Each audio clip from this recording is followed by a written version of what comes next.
महत्त्वाचं असणार आहे। होतं घाटकोपरमध्ये जेव्हा पट्ट्या अशा प्रकारच्या होत्या त्यावर विविध कलर करण्यात आलेले होते, वेगवेगळ्या रंगांनी ती पट्टी जी आहे ती आपण पुसण्यात थेट त्यांच्याशी बोलणार आहोत। चातुर्मासमध्ये आम्ही हे करतो असं सुद्धा त्यांनी कशासाठी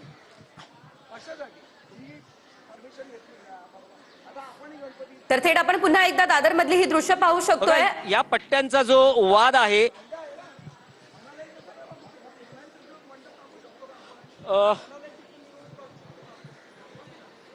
बघा, हे जैन धर्मियांचं मंदिर आहे दादरमध्ये। हे संदीप देशपांडे यांच्या जनसंपर्क कार्यालयापासून अगदी हाकेच्या अंतरावर आहे। दादरमध्येच राज ठाकरे यांचं निवासस्थान शिवतीर्थ आहे आणि तिथे म्हणजे घाटकोपर पूर्व उपनगरातून हा वाद आता दादरमध्ये आलाय। घाटकोपरमध्ये बहुसंख्य गुजराती, मारवाडी, जैन अशी नागरिकांची संख्या आहे, पण दादर हा अजूनही मराठी बालेकिल्ला ओळखला जातो। आपण थेट पुन्हा एकदा संदीप देशपांडे यांच्याशी बोलणार आहोत। खरं तरी पट्टी फक्त रस्त्यावर नाही तर इमारतीच्या आवारातही आपल्याला बघायला मिळते की इमारतीतून जणू काही पार्टिशन फाळणी केलेली आहे का? कारण संदीप देशपांडे यांचं म्हणणं आहे की हा सांस्कृतिक दहशतवाद आहे। एक पट्टीने दोन धर्मीयांमध्ये किंवा दोन भाषिकांमध्ये गट निर्माण करण्याचा प्रयत्न होतोय का, हाही मुद्दा आहे। आपण पुन्हा एकदा संदीप देशपांडे यांच्याशी बोलणार आहोत, त्यांचं नेमकं काय म्हणणं आहे ते।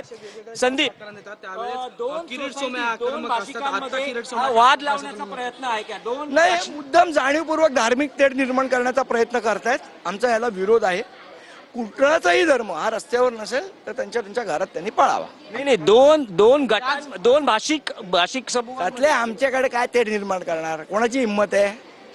हे आतले दादागिरी आम्ही खपून घेत नाही। नाही, दादागिरी खपून घेत नाही, पण कबूतर खाण्यानंतर असा वादही होतोच ना। वाद झाला तर आम्ही उत्तर देऊ ना। मी तेच म्हटलं ना, एक सांस्कृतिक दहशतवाद पसरवण्याचा प्रयत्न हा वेळीच ठेचला गेला पाहिजे।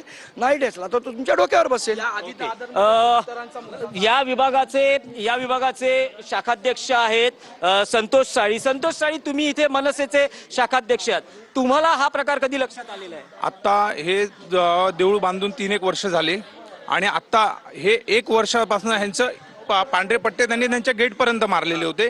आता त्यांनी त्या रस्त्यावरती मारायला सुरुवात केली। स्थानिकांनी इकडे तक्रार केली। तुम्ही स्थानिक आहात? या पट्ट्या कधी इथे आखलेल्या आहेत? ह्या आता झाले 10-12 दिवस झाले आणि ह्या सतत जेव्हापासून हे मंदिर झालंय ना, त्यांनी ही पाठशाळा होती लहान मुलांची 2 मजल्याची, त्याच्यानंतर त्यांनी त्याच्यावर लायसन्स घेऊन मोठी बिल्डिंग बांधली। तेव्हापासून आता 5-6 वर्ष झाले ते बंद चालू आहे। इथे सकाळी 6:30 वाजेपासून ढोल ताशे त्यांचे धर्मगुरू यायचे चालू व्हायचे, सकाळी झोपून द्यायचे नाही।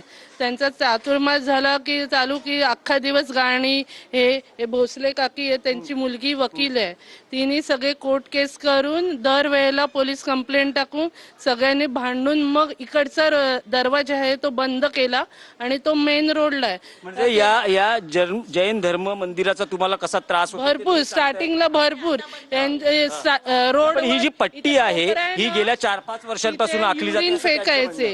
युरिन फेकायचे तिथे, कपडे वगैरे धुवून यायचे, ते एवढ्याशा भांड्यामध्ये पाणी आणायचे आणि तिथे टाकायचे। ह्यांच्यासाठी ह्यांच्या लोकांनी पाठी रूम घेतलाय इथे स्ट्रेट आतमध्ये, तिथे त्यांच्या साध्वी राहतात, त्या इथे येऊन टाकायच्या। आम्ही सगळ्यांनी कंप्लेंट केली, त्यानंतर इथे आतमध्ये साईडला त्यांनी बेसिंग चालू केलं आणि तिथे बेसिन मध्ये मग ते टाकायला लागले। स्टार्टिंगला तर हे लोक त्यांच्या एवढे मोठे बिल्डिंग बांधली, टॉयलेट नव्हते, आमच्याकडे लोकांच्या घरात डायरेक्ट घुसायचे हे कपडे नीट करायला, युरिन साठी वगैरे लहान लहान मुलांना। किती वर्ष ही जी पट्टी आखली आहे? त्यांचे गुरु यायचे असले ना की पट्टी मारतात। हे बघा, एक मिनिट हे टाक, हे काय हे घे, ये आप क्या कर रही है? पानी है, बताएंगे जरा बग का है। लेकिन ये जो यहाँ रह रहे हैं जो लोकल है वो कह रहे कि उनको बहुत तकलीफ है। किससे? आप लोगों से या जिस तरह से मतलब सुनो, हाँ। ये जो एरिया है ना, हाँ। वो जैन हमारा मतलब जैन धर्म जैन समाज का है। हाँ। और ये जो पानी है उसमें फेस आपको दिख रहा है। हाँ। तो वो फेस हम यहाँ पे डाल रहे हैं। लेकिन ये जो लोग हैं वो कह रहे कि यूरिन डालते हैं।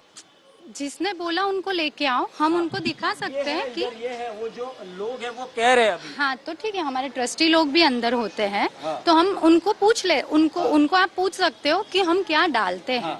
ऐसे नहीं, हम भी समाज के साथ ही रहने वाले लोग हैं, तो हमको भी पता है कि क्या डाले क्या नहीं डाले। तो ये जो मेंटालिटी है वो निकालने की बहुत ज्यादा जरूरत है कि क्या डालते हैं। फेस तो आपको खुद को सबको दिख रहा है कि ये फेस ही है, तो ये कपड़े का पानी है और यूरिन डालने का कोई सवाल लेकिन नहीं ये है। कपड़े का पानी आप बाहर क्यों डाल रही है? अंदर वॉशरूम होता है, बाथरूम होता देखो, है, तो आप बाहर क्यों फेंक रही है? देखो हमारा जो जैन रिलीजियस है उसमें जो प्रिंसिपल हमको बताए गए हैं, हम उस हिसाब से हमारी जिंदगी जीते हैं और इसमें किसी को भी कुछ भी इंटरफेयर करने का कोई राइट ही नहीं है। हम किसी को आड़े आते नहीं। ये जो जगह है वो हमारी जगह है। लेकिन अभी ये पानी आप पब्लिक प्लेस में डाल प्लेस रही है। पे, अभी हाँ मैंने अभी public place हाँ पे नहीं, डाला लेकिन आप लाइए यहाँ लाई। लेके आए, तो ये किस उद्देश्य से आपने लाया है? तो मैंने डाला तो नहीं है, आप देख सकते हो कि हम कहाँ पे डालते हैं, हम कैसे करते हैं, आप देख आप हमें दिखाइए, आप कैसे डालते हो, कहाँ डालते हो, आप हमें दिखाइए। हाँ हाँ, देखिए दिखाइए। हम आपको अभी बताएं कि हम जहाँ पे रहते हैं हाँ। वहाँ पे जो दूसरे लोग हैं जो हमारे जगह पे इतना सारा पानी डालते हैं, तो हम उनको कुछ भी बोलने नहीं जाते हैं, जबकि हमारा पानी किसी के पैर में भी नहीं आता, हम किसी को आड़े भी नहीं आते हैं, फिर भी एक मेंटालिटी क्रिएट। नहीं, लेकिन आप अभी अपने सोसाइटी से या अपने घर से ये पानी लेके आई है, ये आप कहाँ डालने वाली थी? ये तो हम यहाँ पे धूप में क्यों? डाल देते हैं।